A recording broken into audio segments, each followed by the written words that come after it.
আজকে যে পরিস্থিতিতে কথা বলতে এসেছি সেখানে কাউকে শুভ সন্ধ্যা এরকম বলা যায় না। যার জন্য এসেছি তাকে আমাদের পরিবারে আমরা কেউ যেমন বললেন খানিক্ষণ আগে মনামাসি মনাপিসি, আমরা মনাপিসি ডাকতাম।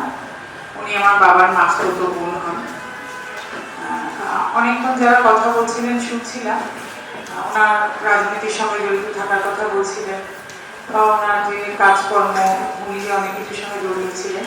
আমি কয়েকটা অন্যরকম কথা বলবো, কারণ আমি জানি না এখানে যারা বসে আছেন কজন জানেন আমি কি কাজ করি বা কজন আমার চেনেন বা কোনো কিছু। আমি পুরুষের অধিকার নিয়ে কাজ করি। মনাপিসিরা সারা জীবন নারীদের সঙ্গেই কাজ করে এসেছে, কিন্তু মনাপিসি চলে যাওয়ার কিছুদিন আগে আমার নিজের কাজ নিয়ে সঙ্গে কথা হচ্ছিল।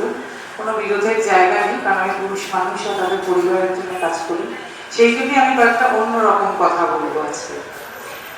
যে আজকে দেখবেন যে মেয়েদেরকে না খুব সোচ্চারে বলতে হয় এম্পাওয়ার্ড ওম্যান, আমি এম্পাওয়ার্ড ওম্যান। এম্পাওয়ারের মানে কিন্তু ক্ষমতায়ন না, এম্পাওয়ারের মানে হচ্ছে আলোকপ্রাপ্তা নারী।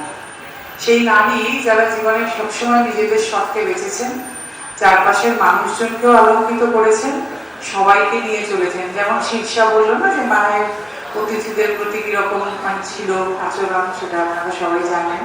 তো আরেকজন দিদি বললেন না যে ওনাকে ওনাকে বাড়িতে রেখেছিলেন অনেকদিন। তো এই সমস্ত নারী আমাদের সমাজ থেকে ক্রমশ চলে যাচ্ছেন। এরপর ওমেন মানে নয় যারা রিলস বানান সারাক্ষণ, যারা নিজেদেরকে ঘটা করে বলতে চান বিভিন্ন সাজগোজ করে যে আমি খুব ক্ষমতাপ্রাপ্ত বা আলোকপ্রাপ্ত হয়েছি। আমার মনে হয় যার জন্য আজকে আমরা সবাই একত্রিত হয়েছি, বা এই যে এত মানুষজন এসেছেন। আমার বাবার সময় আমি এটা দেখেছিলাম, কারণ আমার বাবার খুব কাছের মানুষ ছিলেন মনাপিসি পিসেমশাই এরকম কিছু মানুষ। তো সেরকম দেখেছিলাম, আজকেও সেটা দেখছি।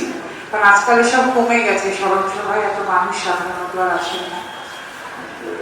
এইসব নারীরা না সত্যিকারের এম্পাওয়ার্ড ওম্যান ছিলেন, যাদের নিজেদের মধ্যে অনেক আলো ছিল, যারা সেই আলো সবার মধ্যে ছড়াতে চেয়েছেন, সেই আলো নিয়ে সারা জীবন বেঁচেছেন, নিজেরা লড়াই করে নিজেদের টুকু বুঝে নিয়েছেন। এবং সেই বোঝাটা কিন্তু কখনো কারণ কিছুর বিনিময়ে নয়, অপরের স্বার্থে বিঘ্নিত করে নয়, অপরের স্বাধীনতা বিঘ্নিত করে নয়। তা আমার মনে হয় ওনার জন্য আজকে হয়তো এটাই সবচেয়ে বড় কথা, যে উনি যতদিন ছিলেন সবাইকে নিয়েছিলেন, সবার জন্য ভেবেছেন। যে স্কুলে পড়েছেন সেই ছাত্রীদের ভবিষ্যৎ করে দিতে চেয়েছেন, আত্মীয় স্বজন চারপাশে যে যেখানে বিপদে পড়েছে তাদের পাশে দাঁড়িয়েছেন। তাই জন্য হয়তো শীর্ষে আজকে এরকম হয়ে উঠতে পেরেছে, ওরকম মাকে দেখেছিল বলে। আজকালকার যারা মায়েরা তারা সন্তানদের সামনে এ ধরনের উদাহরণ খুব একটা রাখতে পারে না বলি সেই মেয়েরা হয়তো সেরকম হয়ে উঠতে পারছেন না। দুজন মুখে রোদ দিয়ে কোনো লাভ নেই। মায়েরা যদি খুব সঠিক হন তাহলে মেয়ে কিরকম হয় শীর্ষা হয়তো তার উদাহরণ। কাজে আজকে অনেক বলার লোক, আমি খুব বলবো না বেশি, শুধু এটুকুই বলবো যে এরপওয়ার্ড ওমেন কিরকম হতে পারে মনাপিসি কিন্তু তার উদাহরণ ছিলেন। আজকে তিনি চলে গেছেন, কাজে আমাদের কিন্তু এই ধরনের মানুষদের কথা সবার মধ্যে আরো বেশি ছড়িয়ে দেওয়া উচিত। আপনারা যারা আছেন প্রায় সবাই আমার বয়ের জ্যেষ্ঠ, আপনাদের এইটুকুই বলবো যে এই যে আলোকপ্রাপ্তা নারী কিরম হন, তারা ঠিক কিভাবে বেঁচেছিলেন, তাদের যে লড়াই, তাদের যে চলাফেরা, তাদের যে যুদ্ধ, সেই কথাগুলো সবার মধ্যে ছড়িয়ে দেবেন। তার প্রতি হয়তো সেটাই আমাদের সবচেয়ে বড় শ্রদ্ধা হবে। কেমন আজকে আমার মনে হয় এর বেশি আর কিছু বলার দরকার। সবাই খুব ভালো থাকবে।